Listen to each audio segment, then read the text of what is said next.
Well, hello, everyone. I'm Alvin King, host of He Said, He Said, He Said, a look at the world from a seasoned Black man's perspective. It is Friday, February the 9th, and for all of my fashionistas out there, this is the place that you should be. Welcome to our live show.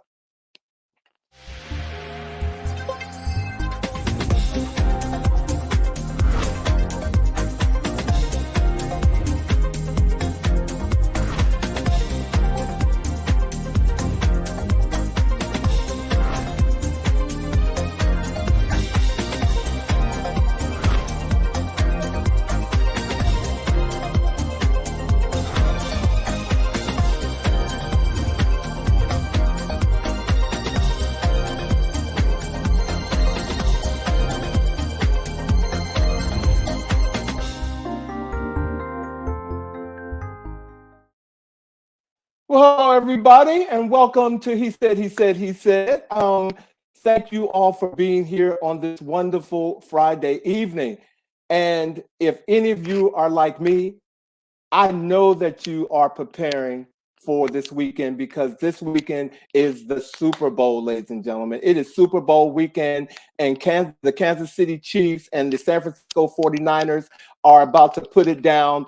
Last year, I was definitely for Kansas City, and this year, I'm for Kansas City. So I don't know who you all are for, but the game, I think, will be fantastic.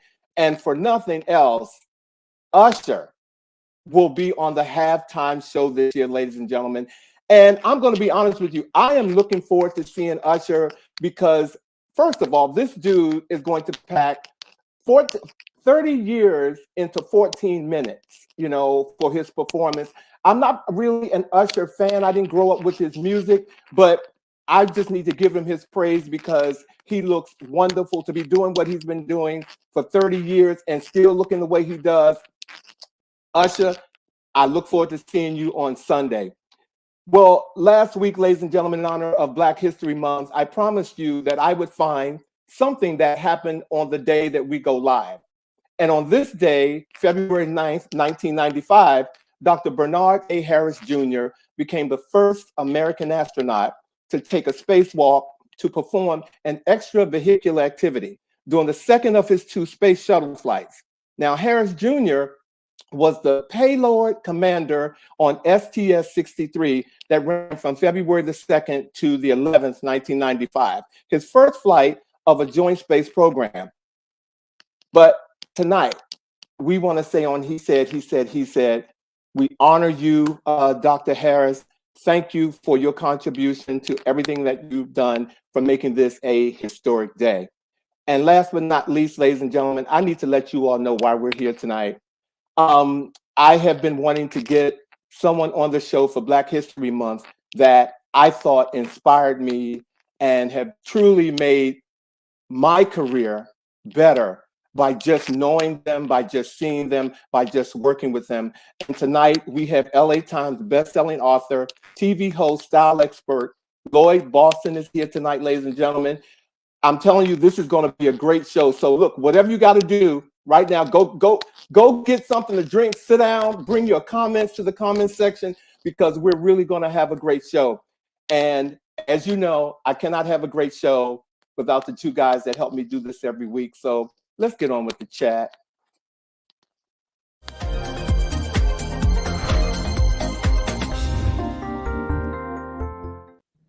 Hello. Hey.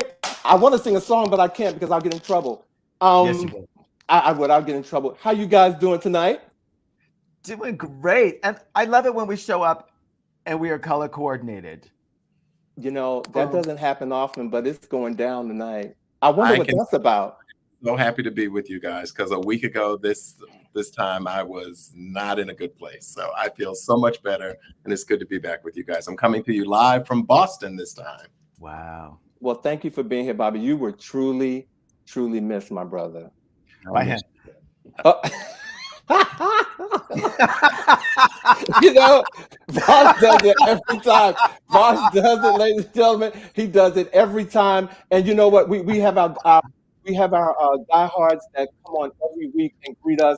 Dwayne Pureheart, thank you for being here. Herbert Wilson, Thank you for being here. Monica, tell Oscar I say hello. Thank you for being here.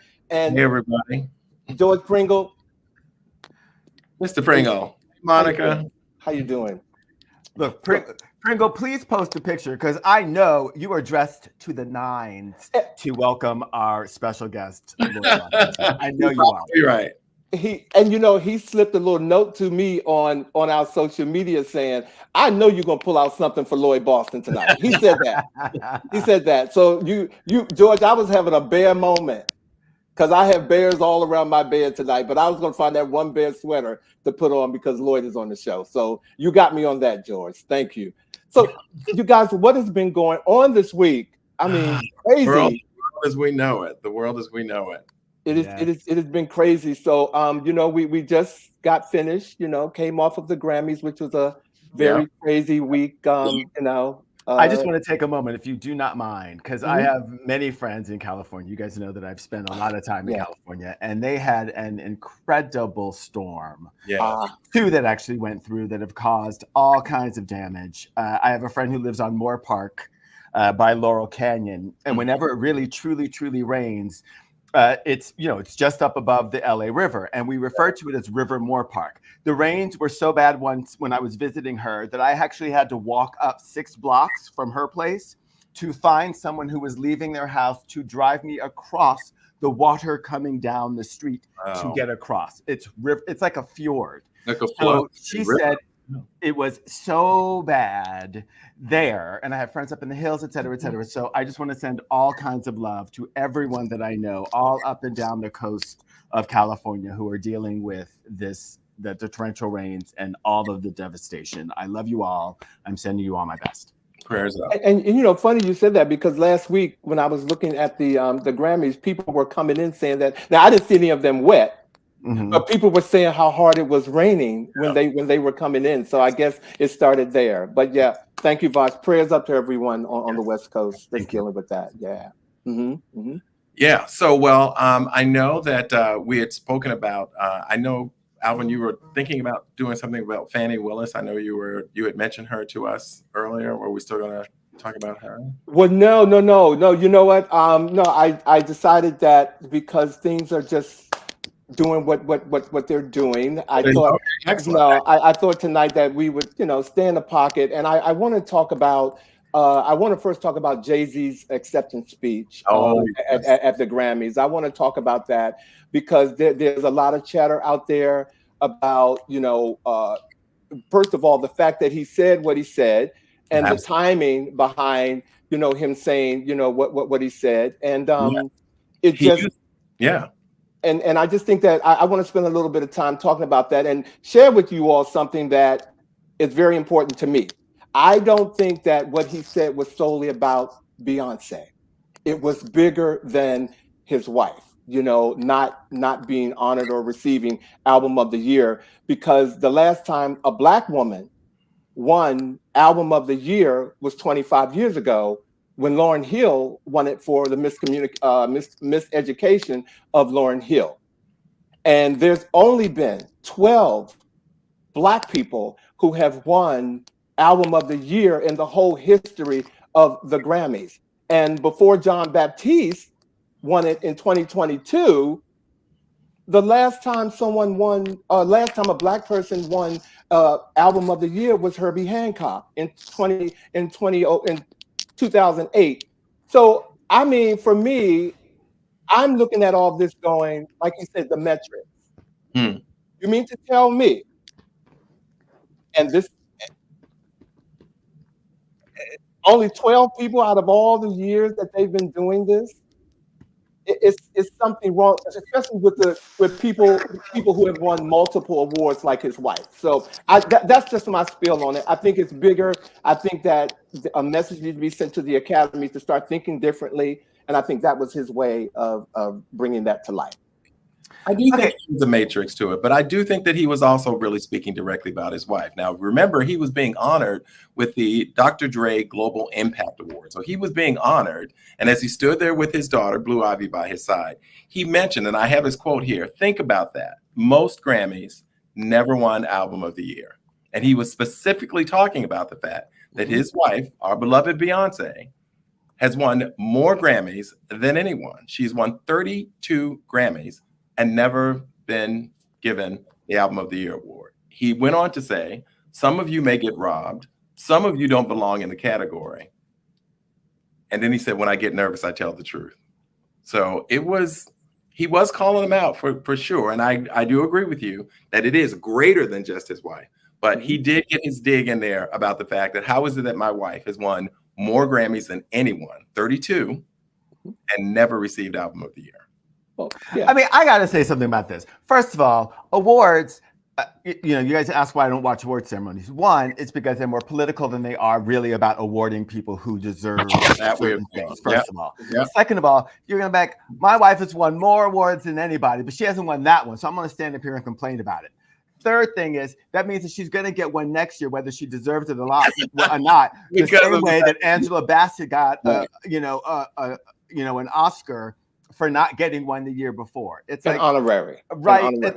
She still got one, and it was like, okay, well, you want one here? We're just going to keep handing them out. The last thing I want to say on this is it's something that came up when as I was doing theater. It's like, if you're going to believe the critics when they say something good, you got to believe them when they say something bad. It's like, come on, it's an award. Ain't nobody snubbed when you ain't got, a nomination or you don't get an award. It's like the people, and there's a lot of people who say this is where we want to give it, whatever their inclinations are, you didn't get one. When Harvey Fierstein changed the game by promoting and saying, hey, for your consideration, which is why we see those things everywhere during award ceremonies, it's like everyone's just trying to jockey for position so that they can parlay that into more money. Make good music, make good movies, do a good job, and let that be your reward. Well, I mean, on that piece, I'm going to go. He said. Okay, and he said. I'm not. You know what I'm saying? That's why we're here. And what else is happening right now is in the world of comedy, and I don't know, Shay. He is.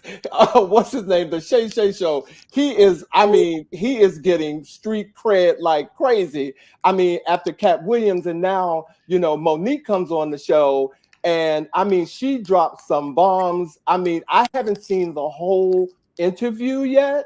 I've only seen pieces, because if you thought Cat Williams' interview was something, Monique's interview is off the chain. And there were a few people that she talked about, of course, Oprah, Tiffany Haddish, what's his name? Tyler Perry. She talked about Al Sharpton. But so that I can let you all get what you need to say in about this, I urge everybody to pull up on social media a piece that she played during the interview, which is a phone conversation with Tyler Perry. Yep.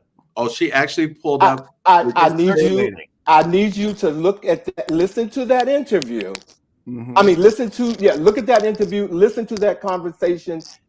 It is explosive.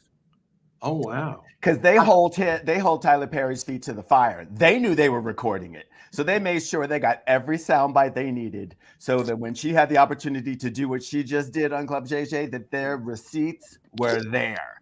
The receipt still warm.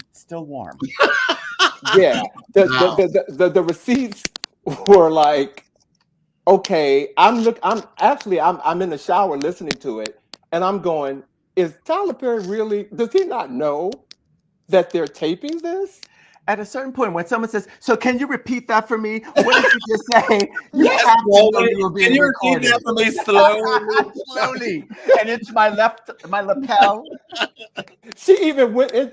There's a piece that I'm going to move on, but there's a piece in that during that conversation when she said, "Be quiet. I need to speak with Tyler, because Medea just left." Oh, wow. She said it a couple of, like I said, explosive. Listen to it. It is absolutely. Well, can I ask you this very quickly? Yeah. Do you think that Club Shay Shay runs the risk of becoming just a messy show?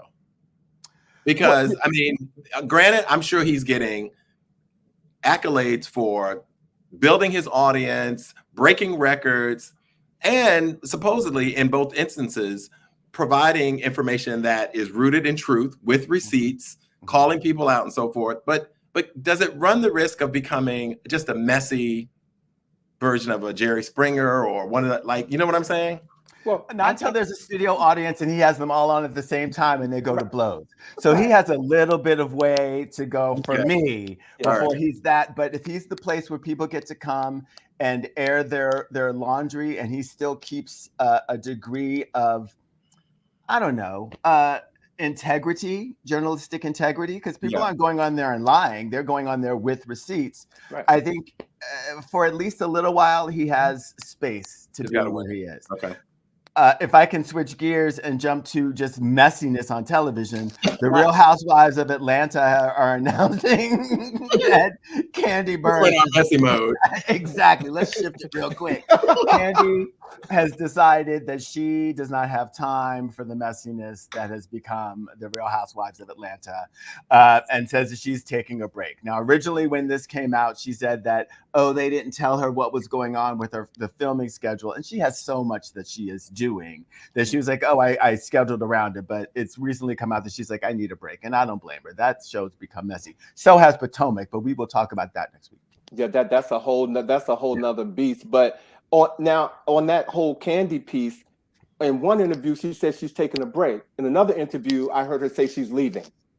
Oh, wow. And so, so I've heard both sides of that. But whatever she does, of all the housewives on that show, she's the most well off, if you will. You know, she has. She's the husband.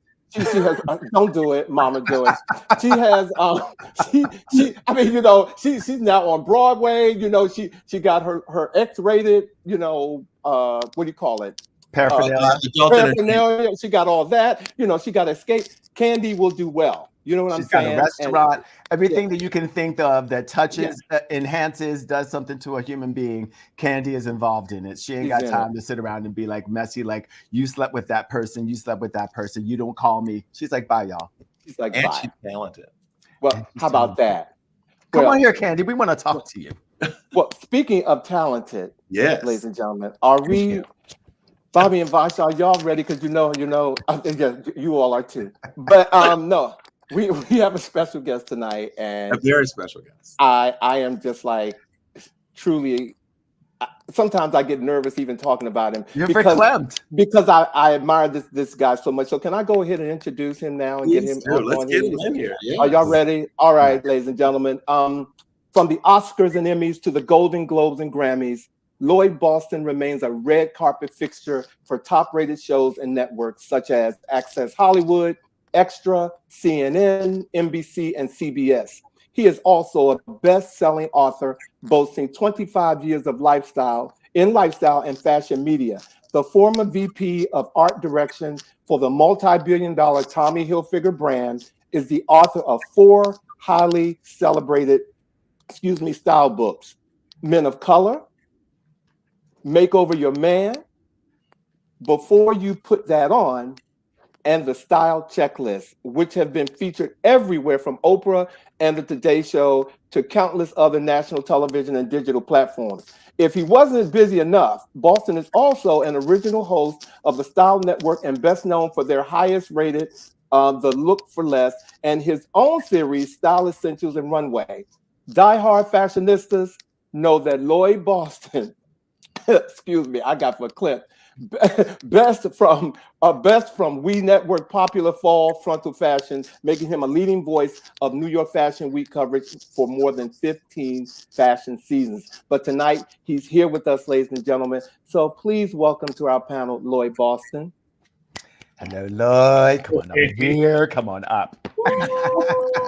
Hey, Lloyd. How you doing? Intro made me tired. Thank you. Alvin gives great intros. People often say, dude, follow me around and introduce me when I walk into a room. And I think you should do that. Hey, when it's the truth, it's the truth. Okay? And that's that. Thank you for being here, man. Thank you. Thank you for having me. I appreciate it. And, Alvin, as we were just talking about, I just, think back to when we met.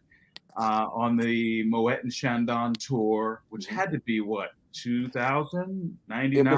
99 or 2000, yes. Yeah, where they showcased Black designers, emerging Black designers, mostly from New York, but from some other cities. And we took the tour around the country, showing original Black designers and their work. So many of them were there. But I'll never forget, whenever you were involved, those productions were super tight. And it just really shifted what I thought of in terms of event production. Because you were like, you know, what's on his rider? What does he want to drink? What does he want to eat? Who's going to escort him from the car? Who's going to bring him to the green room? Who's going to walk him to the stage? Who's going to mic him? And I had never been taken care of with that level of detail and care. So I thank you again. And that was so many years ago, but I'll never forget that because you really set yourself apart from the other cities who were all great, but Moet should have taken you on and never let you go. Oh. Thank you, Lloyd. Wow. Yeah. Wow. Oh, okay. Now I'm really verklempt, but thank you so much. I told you I get tonight is the night. Well, Lloyd, look, our viewers, they like knowing something that they may not hear during the interview about our guests. So I'm going to have an icebreaker. So my question for you is, Lloyd, what is your personal guilty pleasure in fashion? Wow. Personal guilty pleasure. It changes. Lately, it is these kind of vintagey, tree-torn sneakers that are just white on white canvas sneakers. But when I fixate on something, I have to have it all the time. So I need a fresh pair kind of just out the box waiting. They're probably about $70. But you know, I wash them and wear them a few times, but I like to keep a fresh pair out the box and then my old ones for the weekends. But I love these sneakers because they are the anti-sneakerhead sneaker. They kind of speak to, I guess what I think of as old money, you know, people who don't have to show their wealth because they understand that it's not about what you wear, but it's about, you know, health and living quality lives, you know, good food, good travel. And the sneakers are the last thing, and the clothes are the last thing. So as much as I've been in fashion for 30 years, and I'm so honored to be a big part of the industry, I don't really embrace it much when I'm off duty. I had those years. I got a garage full of tuxedos and designer clothes that I wore for years and collected for years. But I'm at a phase now where it's all about a good quality cashmere sweater or a simple cotton t-shirt, my best fitting jeans, and my little white tree-torns. Wow. So when you have that yard sale, would we get a commission? Those things don't mean that much to you anymore. I mean, come on. What size are you? Absolutely, yes. I will fly to California. Okay, I will be there in a heartbeat. Okay, I'm a 42 regular as well. After a while, you know, when you know how the sausage is made in any industry, regardless of what you do, you know, you don't really worship it in the way that you did when you started, you know, decades prior. You know, you want the best of it. You want to not make it a religion anymore, but it's really more about what you do than who you are. So, of course, you know, I was raised watching Elsa Clench on CNN. Style with Elsa Clench. With Elsa Clench. And let me tell you, Bobby, I almost had a fanboy moment. I did have a fanboy moment when I, you know, after years of watching her in my dorm room cover fashion houses, you know, intimate interviews with designers, models, runway coverage, to years later having my own mic for NBC or for the Style Network or for Extra Access and standing right next to Elsa, being in line to cover shows with her. I almost couldn't do the job because once I saw that hard bob and those bangs, I was like, oh my God. It's Elsa Clench. It's Elsa Clench. Look, Mom, I made it. So yeah, I you know, once you're on the inside and you really understand how the industry works. You don't need to spend a lot on anything. So it's like a good chef who like just wants a good quality egg salad sandwich after a long night of making Michelin quality food. Like he or she really just wants simplicity and quality. Just to get on with it. Well, you mentioned something just now where I'm going to take you back. We're going to talk about when you were in college. Now, I've read that your entry into the world of fashion and the history of Black male style began when you were a sophomore at Morehouse College, and Tommy Hilfiger made a campus appearance. How did that connection lead into your journey of becoming VP of the multi-billion-dollar Tommy Hilfiger brand? Yeah, that's an almost true story. Most of that is true. That's why they come here, to get the truth. Yes. Right. No, I went to Morehouse College and was so thrilled to be there at that time. You know, it was probably, I think it was our fall semester was right after School Days had premiered. And, you know, A Different World was on, and it was just a hot time to be on that campus, you know, literally where both of those shows were shot, the exteriors of A Different World and all of School Days. So, you know, you couldn't tell me nothing. I knew I was in the place to be, but I wasn't studying as much as now that I'm older, I should have been. I was spending more time at Lenox Mall shopping and getting those, you know, credit cards that they give students, you know, with a 35% interest rate or whatever. But, you know, in one of those times, Tommy Hilfiger was making an appearance at the department store, which was called Rich's, which was kind of like a higher end Macy's, like a Bloomingdale's. And me and my best friend went because they were giving away free duffel bags for the first 100 students who were to meet Tommy Hilfiger. And he had these signature duffel bags. Of course, we were broke. And when we got there, we got in line, maybe people 50 and 51, like halfway down the line.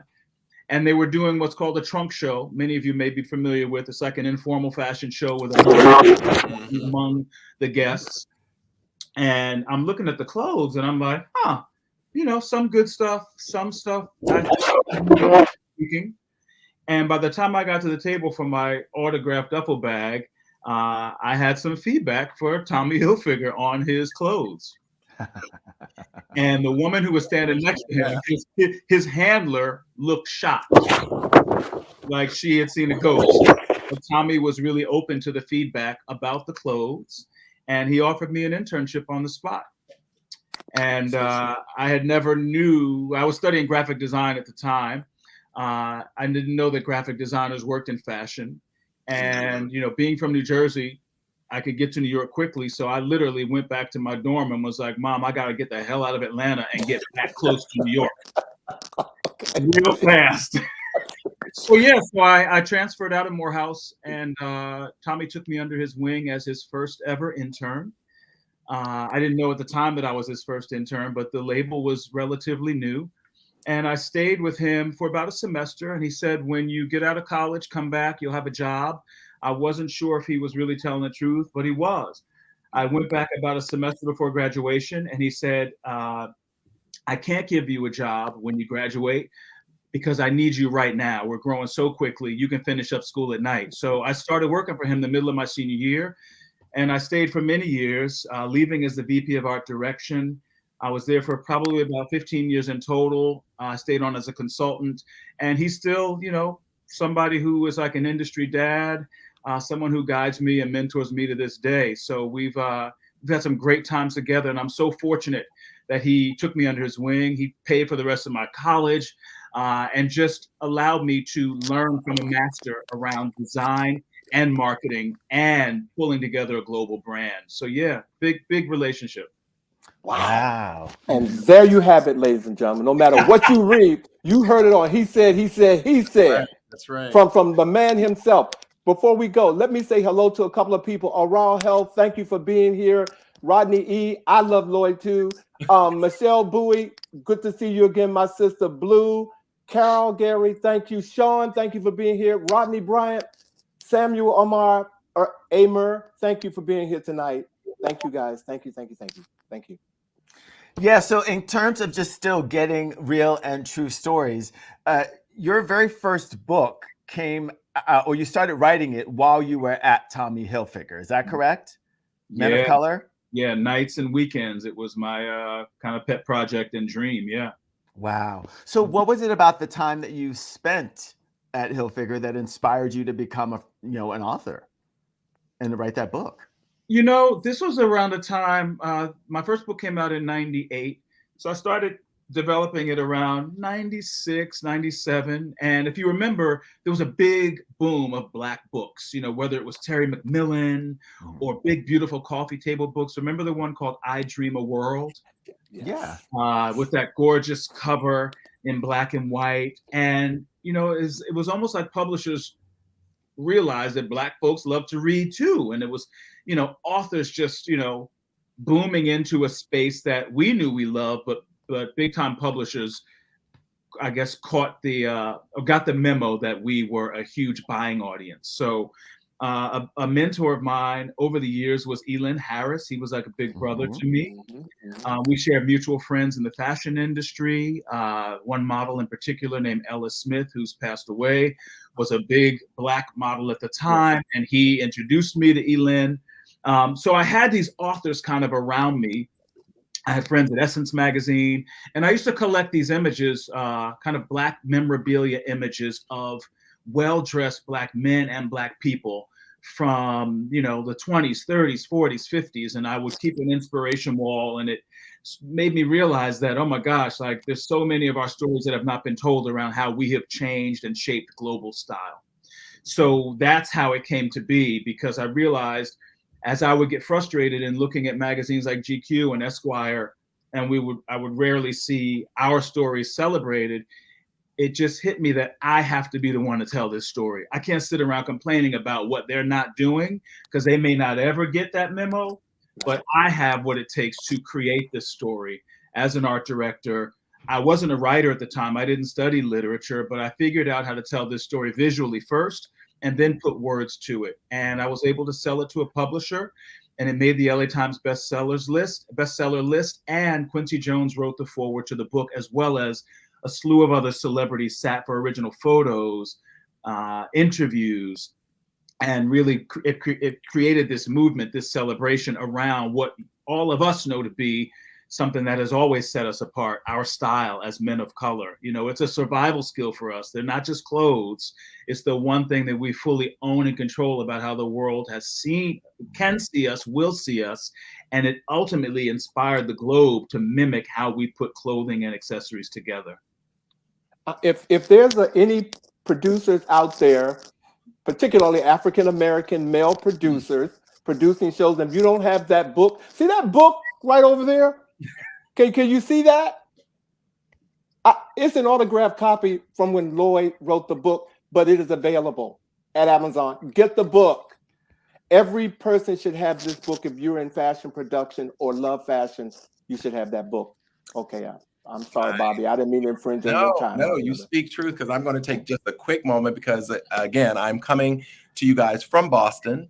We have Lloyd Boston on, and it is ironic that I first met Lloyd Boston in 1999 in Boston. I think we have a mutual friend, B. Maynard Scarborough, who hosted a book signing. Here is the card from that event. Wow. That. It was hosted by Michelle Clemens, B. Maynard Scarborough, and I tried as hard as I could to find the picture that I took with you. I could not find it, because I remember you brought, I think his name is Ronald White. Is it a model you had? Yes. Mm-hmm. It was a day, but wow, that just blew my hat off. I thank you for that throwback. B. Maynard threw an amazing event for me in Boston. It was so nice to meet so many men and women of color in Boston. Yes, Ronald White, who was the first Black male model on the cover of GQ, who recently just turned 80, who looks amazing. Look amazing. But it was so cool. The project became bigger than me. And this was the book that I always wanted to read. And to be able to pass it down, it was just turned 25 this past October. But to go to these different cities and have people like B. Maynard and Alvin and other well-dressed men of style embrace the movement of it all was just, more than my 28-year-old self could handle, It was a joy and a pleasure to meet you there. Now, I know your television career started with The View as a style expert, and it catapulted you to other shows like E! News and Rachel Ray and so forth. And you mentioned earlier in our interview this evening that sometimes once you know how the sausage is made, it makes you feel differently. Can you share with us, what were the highs and lows of getting into the television aspect of your career? Wow. I mean, I have to say, I never thought I would be on TV. It was never a part of the plan. So, I'm a VP at Tommy Hilfiger at the time that Men of Color comes out. Tommy, I told about the book the moment I started shopping this book proposal, because I didn't want him to hear on the street that I was moonlighting working on a book. Right.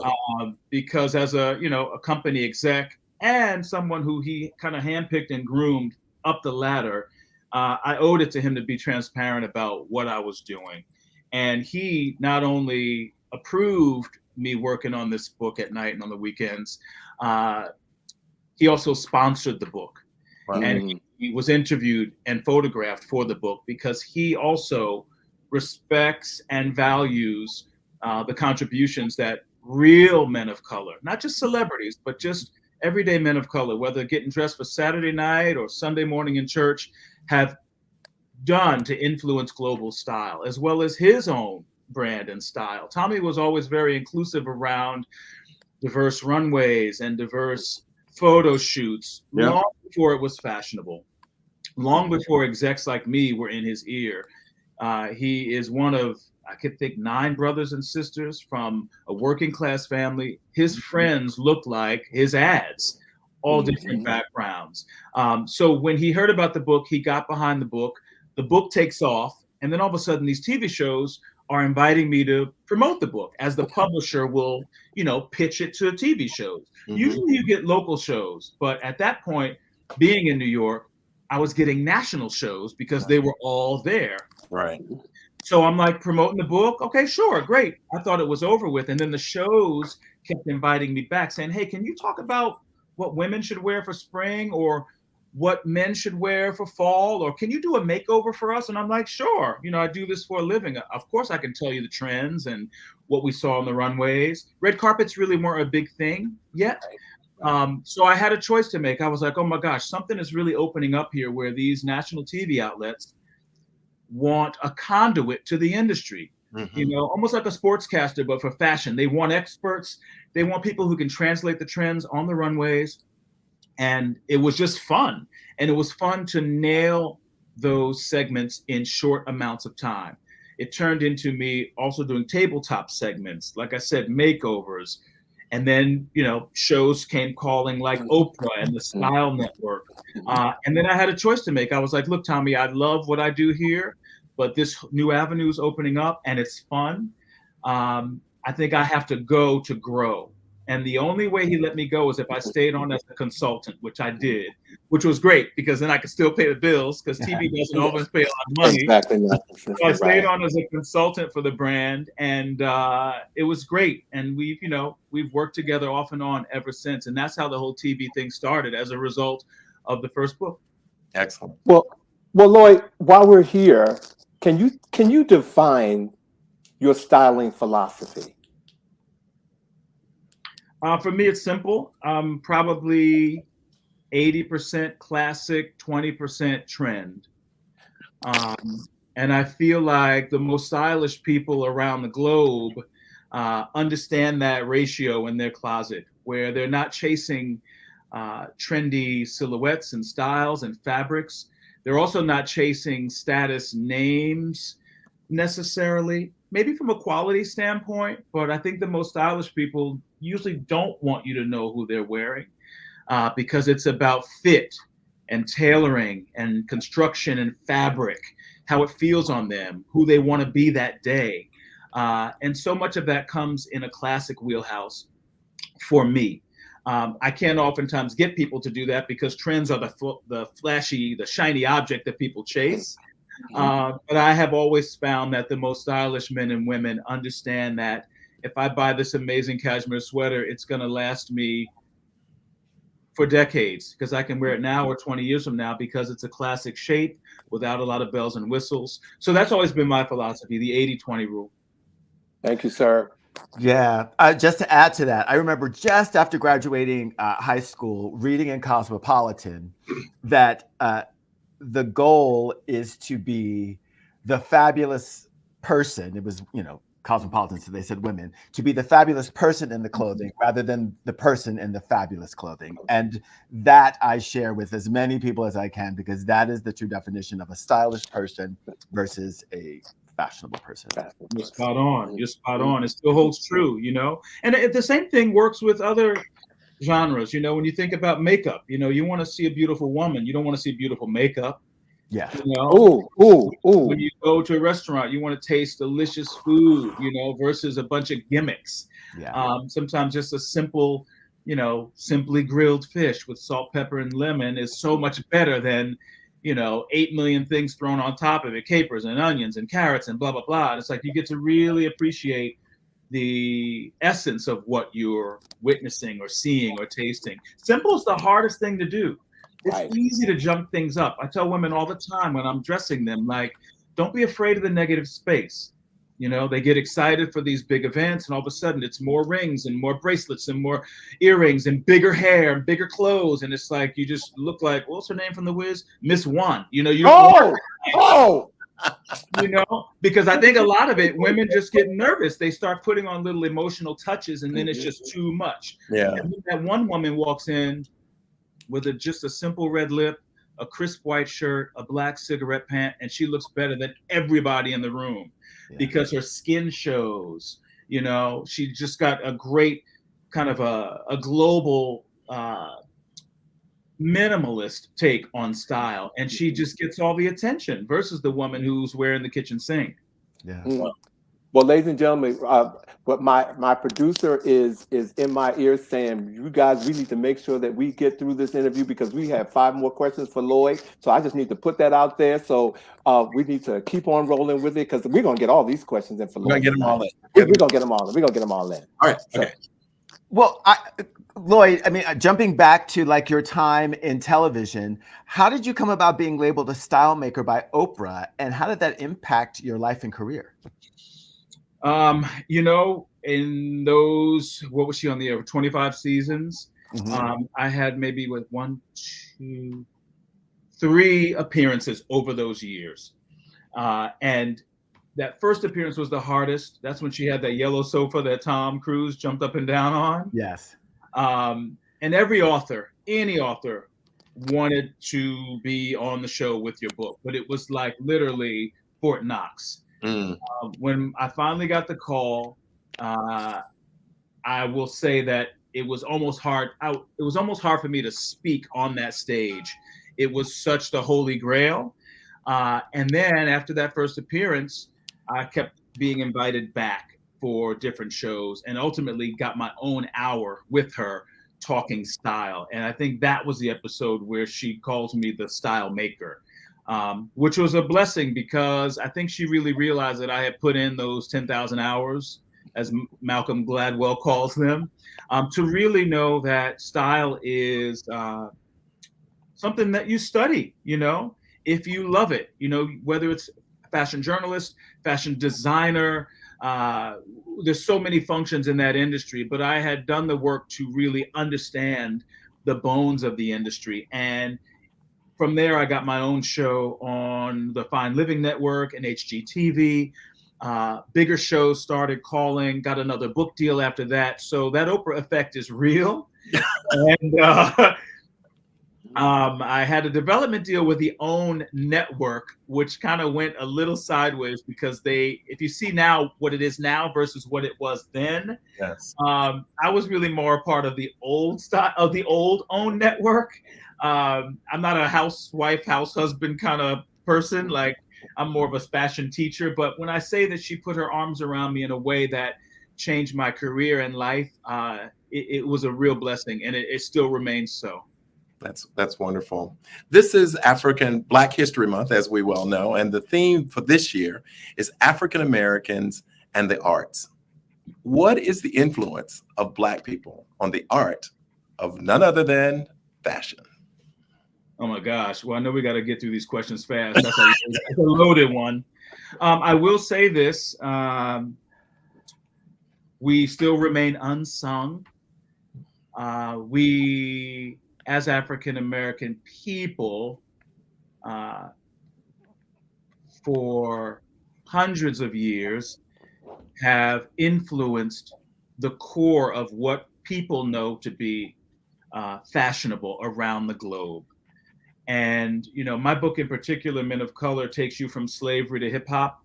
But it talks about, as I mentioned earlier, the fact that we Black people use fashion and style, two different things, as a survival skill, as a way to identify ourselves in a room which oftentimes wants to identify us for us. But when it comes down to the fashion industry, you know, when you think about designers like Willie Smith or Patrick Kelly or Ann Lowe, you know, when you think about more contemporary designers, I mean, the list goes on and on. Yes. The machine behind the fashion business is something that most people don't think of. And it's about having the capital to create collections that outlive you. You know, when you think of someone like Donna Karan, who sold her business for over $600 million and is no longer a part of it, but the collection still continues. We oftentimes haven't had that kind of support. Hopefully that will change in the future when you look at young designers like Telfar Clemens or you know, any of the names that we know as household names now, because they have the backing. And that is my wish, to continue to get the business backing behind some of these creative names who continue to shape the global look and feel of style. Thank you. Thank you. Lloyd, I want to go here. I know that you have worked very closely with Wendy Williams. You started the Style Squad with her, with you know, Bev Smith and what's it, Robert Verdi. Yeah. Can you just tell me or tell us, you know, are you still in touch with Wendy and how she's doing? Yeah, you know, I haven't spoken to her in many years. I do keep tabs like everybody else does, and I wish her the best of health. I know a documentary is coming out soon, which kind of gives us a glimpse into her world. But yeah, I was on her show for 13 seasons as a regular style expert on the daytime show. And then we had the spinoff version, which was a 1-hour version on BET, which was a lot of fun. But again, she put her arms around me in a way that made me really know that I had put in the work, because she always claimed that she trusted me implicitly when it came down to fashion and style. Big honor for me. What people don't realize, most people don't realize about Wendy Williams, is that that hour that we would enjoy her was only 1 hour of her day. And she made it look effortless. As you guys know, when you're working as a trio here, keeping people's attention with your, you know, knowledge and background and questions and jokes, you know, she was doing that as one person. You know, that first 20 minutes, those hot topics, you know, it takes 5 women on The View to do that and keep that audience, you know, compelled. So, you know, to know that she was exhausted at the end of that, I'm not surprised. You know, endorsement deals, stand-up gigs, husband, kids, family, yada, yada. So if anything, I know she needs a break. And what I will say about what I know about Wendy Williams is that it ain't over. And we haven't seen the last of her. So I'm hoping that this is just a break for her to pivot in a way that is new and fresh after the rest that she so deserves. Thank you. Thank you so much. Thank you. Thank you. Okay. So Lloyd, well, we're at the end of our interview. So I'm gonna go ahead and ask you this last question because, ladies and gentlemen, Lloyd is here to give us his critique on the Grammy red carpet. Put his glasses on. He's getting ready. Okay, he's going to give us our critique. But Lloyd, before you go, just share with us, if you can, you know, what's on the horizon for Lloyd Boston? What's next? Some exciting things. Just some top line stuff. I was asked to partner with the White House on some strategic initiatives, which was a real dream come true. Yeah, so I got a chance to have a day's worth of meetings and briefings around strategy, as well as an amazing tour of the White House with some of the leadership team. And that'll kind of roll out as the year goes on. It's something I never thought I'd be asked to do, but it's an honor. I am also in the process of developing my first collection of women's wear, which, if everything goes right, will launch this fall. And I'll come back to you guys with where to find it.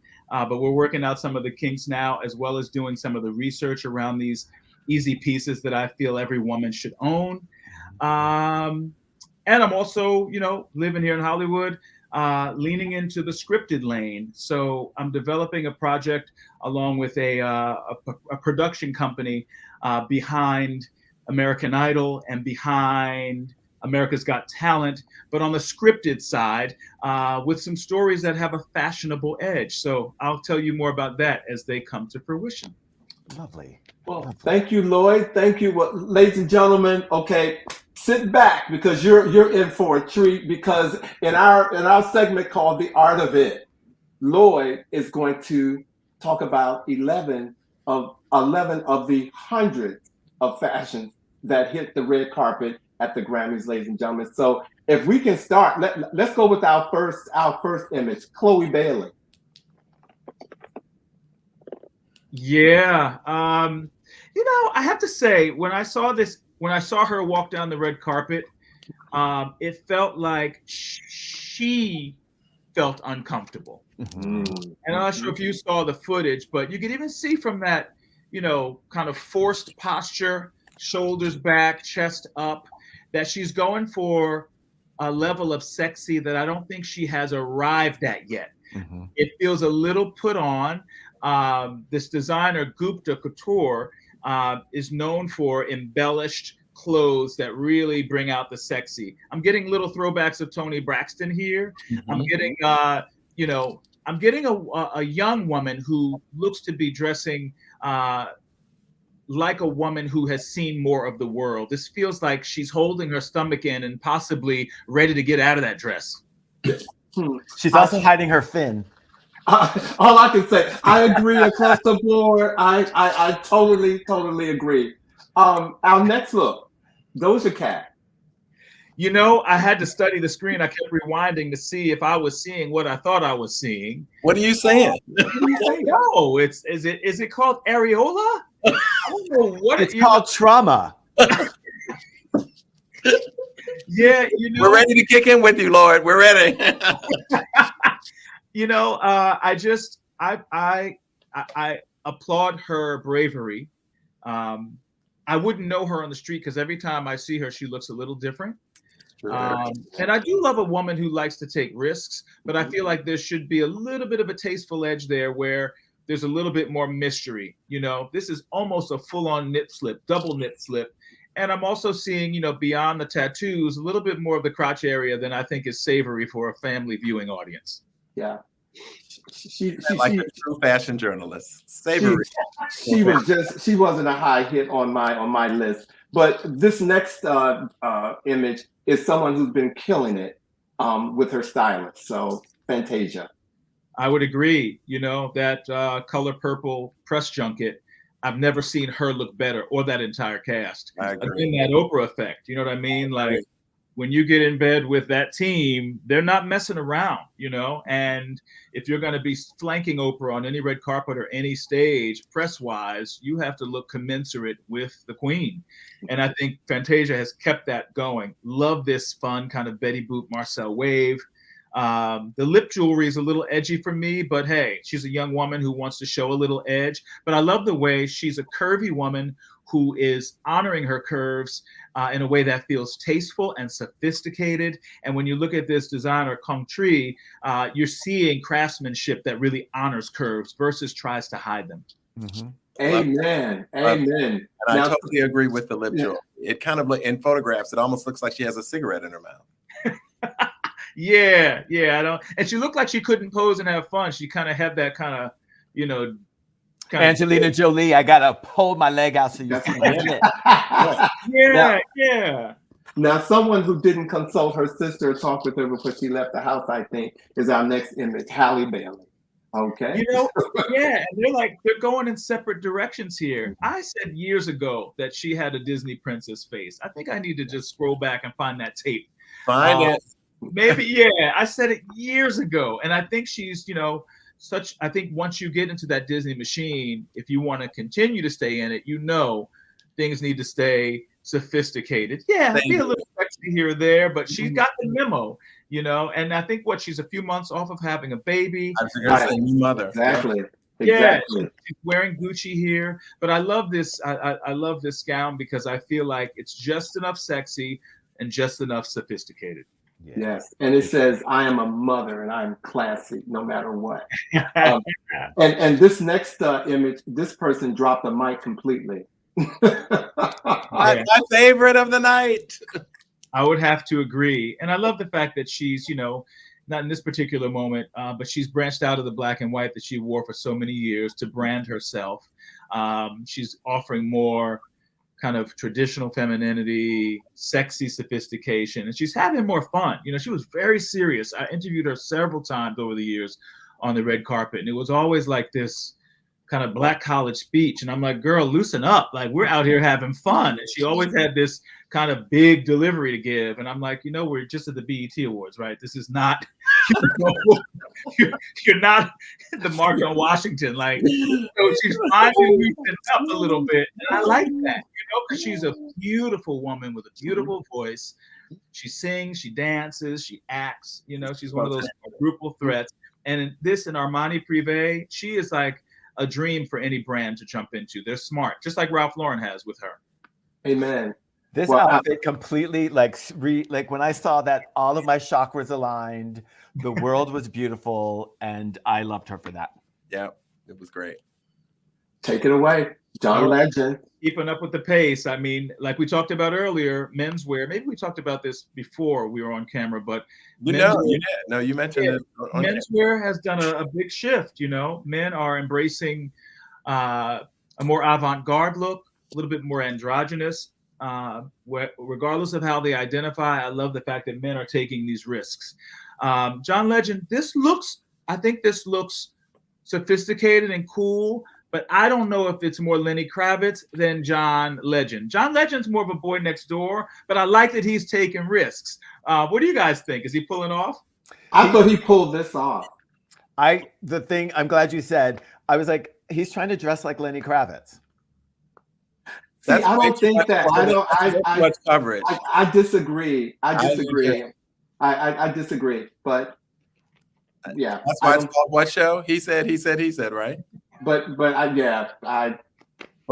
agree with you, Alvin. I think he completely pulls this off, and I think John Legend has a very nice body, and he's proportionate. I think it doesn't overwhelm him. It's a dramatic look without overwhelming him. It does give you the deep V and so forth. And this is way too much coverage for Lenny Kravitz. But he was one of the only men, John Legend, who kind of came in and gave some style. Our next John, I'm on the fence with this one. Yeah, this gave me a little bit of a modern Tin Man. And I feel like I would have worked with the tailoring a bit more. Yes. I see what they were going for here. This is Versace again, but it feels a little boxy, and it's almost like too many ideas in one. I don't need the skirt and the pant, or I think, if you look at the way that pant is tailored, it shouldn't really pull at the bottom, maybe a little bit less of a break. Like I would have really gotten in there and nipped and tucked in a way where he felt more comfortable. This feels a little stiff and rigid, a little robotic. I do like the Tin Man. I do like the Tin Man effect on that. Thank you, Lloyd. If those pants that was a good critique. If those pants were more like a pencil fit, do you think it might be a bit stronger? Exactly. We're saying the same thing. Yeah, it should just be a knife sharp crease. No break at the bottom. Yeah, but he's also trying to find his way. He's got that kind of Black Panther kind of lock style going now. Like he's trying to find it. He'll get there. This outfit needs to be edited. RuPaul's Drag Race and too much Project Runway to see something like this and not think you need to edit. If there was an edit, the edit button should be right on this outfit right here. Edit. Totally edit. 3-in-1. Yeah, Coco Chanel said it. Decades ago. Take one thing off before you leave the house. One of them could be a pocket. Well, speaking of taking something off. He said that he just he said, well, as a commentator I know said, protecting the property without obstructing the view. Come on now. You know, this is just perfection. He may be AI at this point. You know, he's knocking on 60's door, which is incredible. He's got the body of a Ken doll.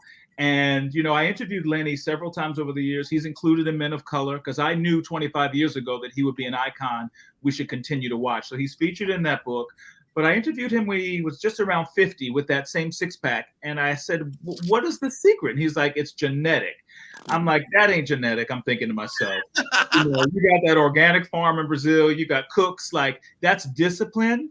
And that's dedication. And he can, like Maurice is saying here, he can do no wrong. He is my spirit animal. He is my North Star. I'm telling you, I saw that, and I felt that I felt the same way when I saw this as I did when I saw Janelle Monáe. I was like, they are for me tonight. That's it. Yeah.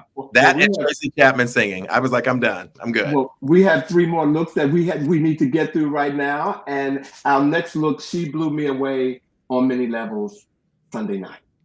Simply put, I'm getting, you know, kind of a throwback to Jane Fonda, Barbarella. Absolutely. And I'm loving, you know, this Maison Margiela artful creation. It's more of an art piece than it is a dress. And I love her for taking risks and chances. I loved it. It's made out of safety pins. Yeah. It was like Priscilla, Queen of the Desert. It was. It's art. It's all safety pins. Amazing. And she had on the right shoe. And she's done some work on those legs. Her legs look good. When she was performing and so forth, she's toned. She looks good. Yeah. It needed different hair. But the hair, it was that Barbarella look. I agree. Like, Vash. Me and you and I usually over here, but yeah, that hair was on point.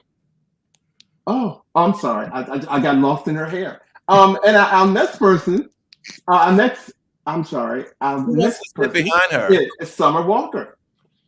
Gorgeous. I'm getting a Hello Dolly moment here. Yeah. And I feel like it's way too costumey, Bob Mackie-ish for such a young woman. Like I said earlier, women get too excited. There's too many voices in their ears, too many stylists, and too much of a team. And this feels, all that marabou just feels a little Fraggle Rock, and it feels like it's wearing her. Yeah. And I certainly wouldn't want to be sitting behind her at that performance. No, it's rude. It's rude, you know. And there were worse. And last but not least, this was my ultimate favorite, honestly, of the night. As you talked about simplicity. Yeah, I didn't know who she was until that night, you know. But I loved how this tone was her nude. You know, so many women of color can't find their nude because it's not, you know, it's not a neutral that most designers focus on. This disappears on her skin like it's just a layer of sheer moisture, and I think it's beautiful. Versace nailed it. And she's family. Wow. She's family. She's in the LGBTQI community, so I love her even more for showing up in this way. Wow. And her daughter won a Grammy that night also. Because she's on the song, right? Her daughter is on the song, and she's only 3 years old. She won't have anything to do with the paparazzis, but both of them were dressed in Versace, and it was an amazing moment. Well, Lloyd, thank you so much for your fashion critiques, my brother. This is the cherry on top of the cake. Thank you. Ladies and gentlemen, please, if you can just click. You can go ahead and send claps in the comments section. But Lloyd, I want to thank you for being here tonight. Really appreciate you being here, and there's no other place I want to be. So thank you. Thank you so much for joining us. And I'm now adding to my resume. I did some fashion critiquing with Lloyd Boston. Hey! No, I thank you all. I feel right at home, and I love what you're doing. Keep it up, and I really appreciate you inviting me on. Thank you all. Well, I'm going to be in touch with you. Well, ladies and gentlemen, next week, Friday the 16th, we have an evening with actor, singer, and writer Roderick D. Davis, who will be here, ladies and gentlemen. And you don't want to miss it. And for our words of the week, I want to highlight a woman by the name of Edith Claire Head, an American costume designer who won a record 8 Academy Awards for Best Costume Design between 1949 in 1973, making Edith the most awarded woman in the Academy's history. She's considered to be one of the greatest and most influential costume designers in film history. And her quote, our quote tonight, is from Edith. You can have anything you want in life if you dress for it. Come on, Edith. Okay, and those are the words from Edith, ladies and gentlemen. And one last thing before I go, I want to dedicate our show tonight. My uncle David, who passed away on Martin Luther King's birthday, January the 15th. We are having a memorial tomorrow for him, and it's been a really tough 3 weeks dealing with everything. But I want to, this show tonight is in David Harris Senior's honor, ladies and gentlemen. So we will look forward to seeing you guys next week on a new episode of He Said. He said. He said. He said. You guys have a great weekend. We'll see you next week. Thanks everybody for joining. Thank you, Lloyd. Thank you, guys.